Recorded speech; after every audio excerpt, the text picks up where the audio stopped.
Hello friends, welcome back to my channel dynamics academy. मैं हूं आपका अपना उदय दे। आज हम करने जा रहे हैं work energy power class 9th का एक बहुत ही महत्वपूर्ण टॉपिक का रिवीजन, वो भी किसका? ऑल फॉर्मूलास का। वर्क एनर्जी एंड पावर की फुल लेंथ वीडियोस आपको लेक्चर 1, लेक्चर 2, लेक्चर 3 में मिलेंगी मेरे चैनल पर। फुल कंटेंट दिया हुआ है और वहां पर न्यूमेरिकल्स के लिए भी 2 लेक्चर्स हो चुके हैं। उन 2 न्यूमेरिकल्स के लेक्चर में मैंने सारा कंटेंट कवर कर दिया। जितने भी पॉसिबल क्वेश्चंस आ सकते थे, टाइप्स के क्वेश्चन आ सकते थे, वो मैंने आपको कराया हुआ है। इसमें कोई शक वाली बात नहीं है। चलिए आज शुरू करते हैं। होपफुली आपको आज का वीडियो पसंद आएगा। चलिए शुरू करते हैं। हम फर्स्ट फार्मूला क्या पढ़ते हैं? बहुत ही फेमस फार्मूला, बहुत ही बेसिक सा फार्मूला, वर्क का, वर्क डन का। वर्क को W से रिप्रेजेंट करता है। Work equals to force into displacement. यहाँ पर डॉट लगाना, क्रॉस मत लगाना, कभी ऐसे मत लिख देना work equals to F into एक मत लिख देना, क्योंकि आप 11th में जाके पढ़ोगे कि ये वर्क जो होता है स्केलर होता है, आपको पता है, और ये डॉट प्रोडक्ट होता है। यहाँ पर ये डॉट प्रोडक्ट होता है, इसलिए हमने यहाँ पर डॉट यूज किया। ये डॉट प्रोडक्ट, क्रॉस प्रोडक्ट आप 11th में जाके पढ़ोगे वेक्टर्स चैप्टर में। चलिए अभी डिस्कस वो नहीं करते हैं। तो यहाँ पर होपफुली आपको समझ में आया होगा। सेकंड फॉर्मूला हम पढ़ते हैं वर्क का ही, बट थोड़ा सा हायर लेवल में, जो होता है F dot S cos theta. अब F dot S cos theta क्यों भाई? F dot S cos theta क्यों? F dot S cos theta ये भी सेम ही है, ये भी सिमिलर ही है। कब? अगर वर्क डन में फोर्स और डिस्प्लेसमेंट के बीच में जो एंगल दिया हुआ है वो होता है थीटा, और अगर वो एंगल के बीच में डिस्प्लेसमेंट ये आया, देखिए हम इसको ऐसे भी लिख सकते हैं। फोर्स भी क्या है? वेक्टर क्वांटिटी है। डिस्प्लेसमेंट भी क्या है? वेक्टर क्वांटिटी है। इसको हम लिखते हैं cos थीटा। अगर इसके बीच में जो एंगल है, फोर्स और डिस्प्लेसमेंट के बीच में जो एंगल है, वो अगर cos 0 डिग्री हुआ, cos 0 डिग्री का वैल्यू आपको पता है क्या होता है? 1 के बराबर। cos 0 डिग्री होता है 1 के बराबर। यहाँ पर देखिए ये होता है मॉड ऑफ F, ये होता है mod of S। Mod of F, mod of S मतलब magnitude of F, magnitude of S। इसको हम ऐसे भी लिख सकते हैं, इसमें कोई दिक्कत वाली बात नहीं है। cos 0 डिग्री का वैल्यू कितना होता है? 1। यहाँ पर 1 नहीं लिखने की कोई जरूरत ही नहीं है। ये आता है F डॉट S, ऐसे आता है। हम ऐसे भी लिख सकते हैं, ऐसे भी लिख सकते हैं। अगर बाय चांस मान लो यहाँ पर 90 डिग्री दिया हुआ है, क्या दिया हुआ है? 90 डिग्री। यहाँ पर तो भाई साहब F dot S multiplied by कुछ और होगा। cos 90 डिग्री का क्या होता है वैल्यू? भाई साहब cos 90 डिग्री का होता है 0। cos 90 डिग्री का होता है 0 वैल्यू। तो टोटल वर्क डन जो है वो आ जाएगा 0 जूल्स। हाँ ना बोले यार, समझ में आया? नहीं आया ना? चलिए हमने तो ये फॉर्मूला समझ लिया, समझा ना आपने कि थीटा कौन सा है? थीटा है, मान लो एक वर्क कर रहे हो इस बॉक्स पे, यहां से आप फोर्स अप्लाई कर रहे हो, अपने हाथ से पकड़ के यहाँ पे फोर्स अप्लाई कर रहे हो, बट डिस्प्लेस तो ये ग्राउंड लेवल है, डिस्प्लेस तो इस डायरेक्शन में हो रहा है, डिस्प्लेसमेंट इस डायरेक्शन में हो रहा है। So the angle between the direction of force and direction of displacement is called theta. अगर ये 30 डिग्री आता है तो क्या होगा वैल्यू? cos 30 का वैल्यू आपको पता है ना? क्या होता है cos 30 का वैल्यू? √3/2। cos 30 मैंने वर्क एनर्जी पावर के वीडियो में कराया हुआ है। cos 30 equals to √3/2। यहाँ पर थीटा का वैल्यू 3/2 हो जाएगा। यहाँ पर वर्क डन कुछ और होगा। आपको एंगल भी दिया हुआ हो सकता है। चलिए हमने तो ये बेसिक से समझ लिया। चलिए नेक्स्ट मूव करते हैं दूसरे टॉपिक पे। टॉपिक नहीं, दूसरे फॉर्मूला पे जो है, सॉरी दूसरे नहीं, तीसरे फॉर्मूला पे। तो तीसरा फॉर्मूला कौन सा है हमारा काइनेटिक एनर्जी के लिए? सो काइनेटिक एनर्जी, सॉरी ई नहीं, के ई। काइनेटिक एनर्जी क्या होगा? काइनेटिक एनर्जी बराबर हाफ एम वी स्क्वायर के।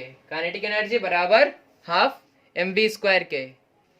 सो अच्छी बात है, मजा आ गया भाई, मजा आ गया। सो चलिए, मजा आ गया, बहुत मजा आ गया।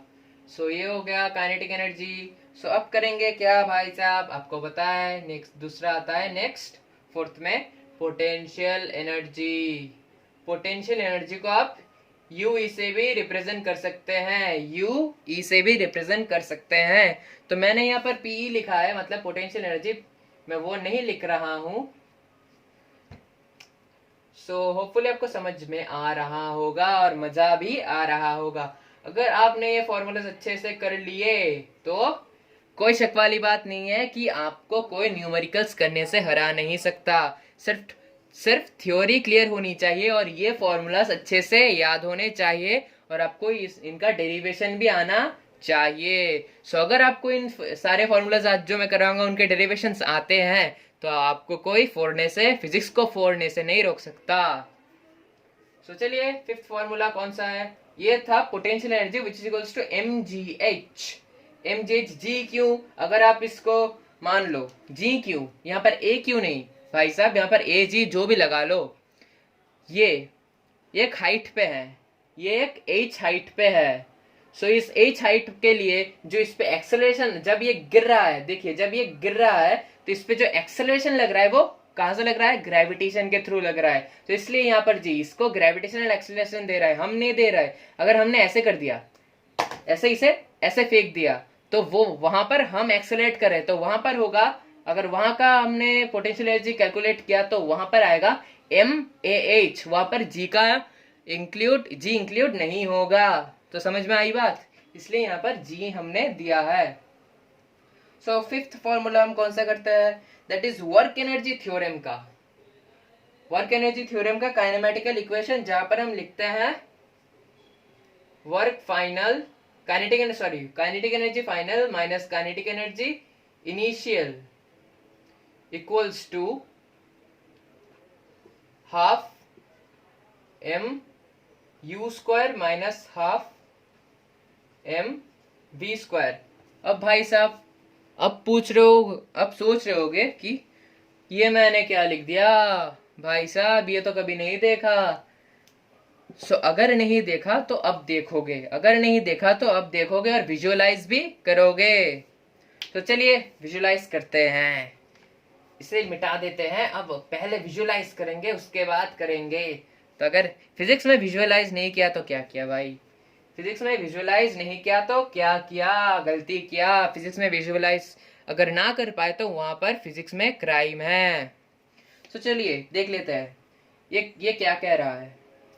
तो मान लो एक बॉडी है, मूव कर रहा है, एक बॉडी है मूव कर रहा है, इस प्लेन के थ्रू मूव कर रहा है। एक बॉडी इस प्लेन के थ्रू मूव कर रहा है, हाँ ना बोले यार, इस प्लेन के थ्रू मूव कर रहा है। तो इस मूव करने में जब ये यहाँ था, इसका इनिशियल वेलोसिटी u था, इसका इनिशियल वेलोसिटी u था। इनिशियल वेलोसिटी के ऊपर वेक्टर लगा दो, u था। जब ये यहाँ से यहाँ पहुंचा तो इसका वेलोसिटी क्या हो गया? इसका वेलोसिटी हाँ फाइनल हो गया, v स्क्वायर नहीं सॉरी, इसका वेलोसिटी फाइनल हो गया।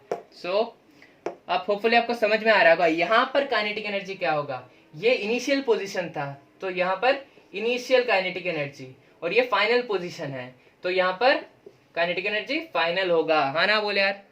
समझ में आया ना? तो मान लो या ड्रॉ कर दो बॉल, ये भी ड्रॉ कर दो बॉल। सो यहाँ पर क्या हुआ, विजुअलाइज कर लिया हमने। सो इस बात की, मान लो ये बॉल है, लाल कलर का ही मैंने बॉल लिया था, वाह भाई साहब, विजुअलाइज कर लिया। सो यहाँ से यहाँ तक जो इसने मूव किया, इसमें इसका मास भी है, एक मास m है। सो यहाँ पर इसका काइनेटिक एनर्जी क्या होगा? यहाँ पर वेलोसिटी u है, सो यहाँ पर होगा kinetic energy half M V square, sorry U square, हाँ ना बोले यार? और यहाँ पर काइनेटिक एनर्जी इक्वल होगा हाफ एम वी स्क्वायर के। विजुअलाइज कर सक रहे हो ना? विजुअलाइज कर सकते हो ना आप। सो यही था।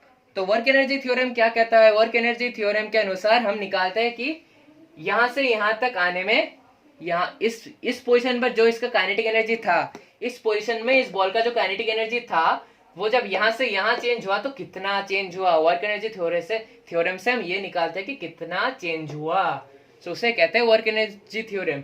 अब वर्क एनर्जी थ्योरम के स्टेटमेंट के थ्योरी के अनुसार हम ये भी देखते हैं कि वर्क एनर्जी थ्योरम से हम जब यहां से यहां जो चेंज हुआ काइनेटिक एनर्जी का, वो इक्वल होता है ट्रांसफर्ड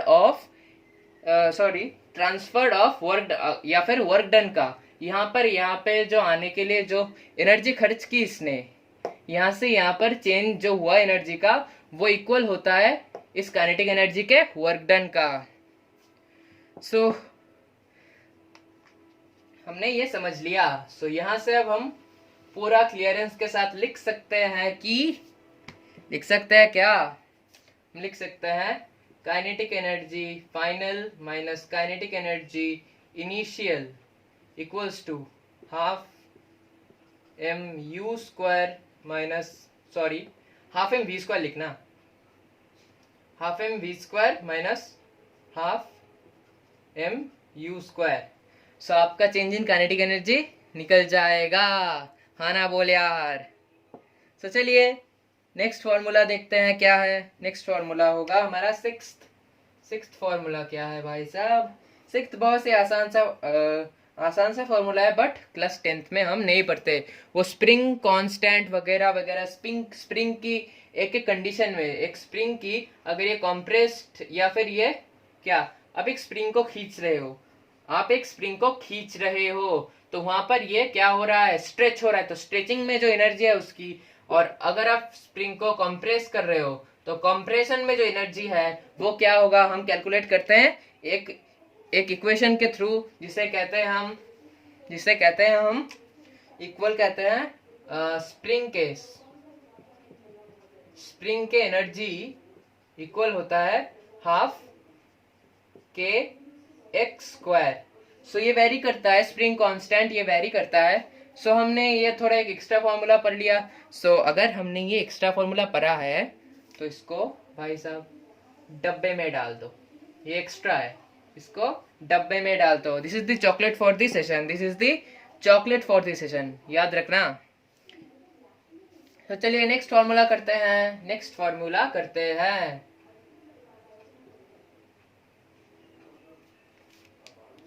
सो नेक्स्ट फॉर्मूला क्या है हमारा? नेक्स्ट फॉर्मूला है पावर के लिए, which is P equals to क्या? P equals to work done upon time या फिर energy upon time according to work energy theorem. Work और एनर्जी इक्वल होते हैं और दोनों का यूनिट क्या होता है? जूल्स में। सो यहाँ पर हमने तो कर लिया भाई, 7th फॉर्मूला भी कर लिया। अब 8th फॉर्मूला क्या होगा? P equals to force into velocity. भाई साहब फोर्स इंटू वेलोसिटी कैसे होगा? अरे भाई साहब जरूर होगा, क्यों नहीं होगा। अगर आप लिखते हैं, मैं ये दिखा रहा हूं कैसे आता है, ये दिखा रहा हूं, P इक्वल्स टू WT से ही निकालूंगा। P equals to WT। So क्या हम इसे लिख सकते हैं? P इक्वल्स टू, मैं दूसरी इंक से करता हूँ, दिख रहा होगा आपको। सो P इक्वल्स टू क्या? WT। W को हम क्या लिख सकते हैं? F dot S. So F dot S लिख दिया, T लिख दिया। सो अब ये पार्ट को देख रहे हो, S बाई टी क्या आता है? V equals to S by T पता है? V equal to S by T. So यहां से हमने लिख दिया क्या? हमने लिख दिया P equals to F V, क्योंकि V equals to S by T. और इसे अब और एक तरीके से कर सकते हैं, दैट इज ये दूसरा, यह मेथड 1 और ये है मेथड 2। मेथड 2 देख लेते हैं कैसे। Method 2 P equals to W by T कर दिया, P इक्वल्स टू यहाँ पर कर दिया F डॉट एस है ना। अच्छा लिख देता हूँ मैं आपके लिए, स्टेप जंप नहीं करूंगा, मैं आपके लिए लिख देता हूँ। सो पावर इक्वल्स टू क्या? फोर्स डॉट एस लिख सकते हैं हम VT के बराबर, एस लिख सकते हैं हम V इंटू टी के बराबर। डिवाइडेड बाई टी, तो टी टी कैंसिल, एफ भी आ गया यहाँ पर। यहाँ से भी हमने डिराइव कर लिया कि क्या, हमने क्या डिराइव किया, हमने डिराइव किया कि भाई साहब पी जो होता है वो फोर्स इनटू वेलोसिटी के बराबर होता है। हाँ ना, बोले यार, फोर्स इनटू वेलोसिटी के बराबर होता है। सो चलिए इनको मिटा देते हैं, आप कॉपी कर सकते हैं, इनको मिटा रहा हूं मैं। हमने देख लिया, हमने विजुलाइज कर लिया, हमने देख लिया। सो चलिए नेक्स्ट करते हैं। नेक्स्ट फॉर्मूला क्या है? सो नेक्स्ट फॉर्मूला तो नहीं, सिर्फ इतना ही फॉर्मूला था। अब रिलेशंस याद रखना, अब आप रिलेशंस याद रखना, थोड़ी बहुत रिलेशंस भी है, मैं रेड पेन से लिख रहा हूं। रिलेशंस याद रखना, कुछ रिलेशंस है, कुछ रिलेशंस को याद रखना आपको चाहिए। सो टॉपिक डालो रिलेशंस। सो रिलेशंस बहुत बेसिक से हैं, बहुत बेसिक से रिलेशंस है। एक होता है किलोवाट आवर, 1 किलोवाट आवर बराबर होता है 3.6 इंटू 10⁻⁶। ये किलोवाट आवर और जूल्स का रिलेशन है, ये किलोवाट आवर और जूल्स का रिलेशन है। 1 किलोवाट बराबर 3.6 इंटू 10⁻⁶ जूल्स। हाँ ना बोले यार, ये मैंने चैप्टर में कराया था। सो आपको भी ये समझ में आना चाहिए। तो और एक रिलेशन होता है क्या, और एक रिलेशन होता है हमारा, हाँ, सीजीएस और एसआई यूनिट में, दैट इज 1 जूल बराबर 10⁻7 अर्ग। और क्या होता है, अर्ग होता है CGS unit of work and CGS unit of energy. So ये था आज का बेसिकली। और एक याद रखना, 1 हॉर्स पावर बराबर होता है 746 वैट के, 746 वैट के। 1 हॉर्स पावर बराबर होता है क्या, 746 वैट के। सो चलिए हमने आज का तो पूरा लेक्चर कर लिया, और लास्ट में हम जो करेंगे वो है, इनका यूनिट कौन लिखेगा भाई साहब, इनका यूनिट भी तो लिखना जरूरी है। सो इसका यूनिट होता है क्या, जूल्स, इसका भी जूल्स, इसका भी जूल्स। भाई साहब सारे जूल है तो बाकी कौन करेगा, ये भी जूल्स। ये क्या होगा, ये भी भाई साहब जूल्स ही तो होगा, चेंज इन काइनेटिक एनर्जी। और चलिए ये क्या होगा, P इक्वल्स टू, ये होगा वैट। और नेक्स्ट क्या होगा, नेक्स्ट होगा क्या, नेक्स्ट भी होगा भाई साहब वैट। और इसका क्या होगा, हाँ इसका क्या होगा, इसका होगा भाई साहब सारे के सारे joule, joule joule joule joule joule joule, सभी जूल भाई साहब। सो हमने कर लिया, आज का लेक्चर यहीं ख़त्म करते हैं। सो चलिए मिलता है नेक्स्ट वीडियो में, नेक्स्ट लेक्चर में, जहाँ पर हम शायद ग्रेविटेशन करेंगे। So okay bye bye. Share करना, लाइक करना, कमेंट करना और सब्सक्राइब ज़रूर करना। और आप लाइक करें ना करें, शेयर सब्सक्राइब करें ना करें, पर शेयर ज़रूर करना। सीनियर हो जूनियर हो, शेयर ज़रूर करना। और आपको फिजिक्स से प्यार होना चाहिए, और अगर आपसे फिजिक्स से प्यार नहीं करते तो टीचर की गलती है। और अगर आपको फिजिक्स नहीं पसंद तो वहाँ पर आपकी भी गलती है। So okay bye bye, see you again later, thank you for watching.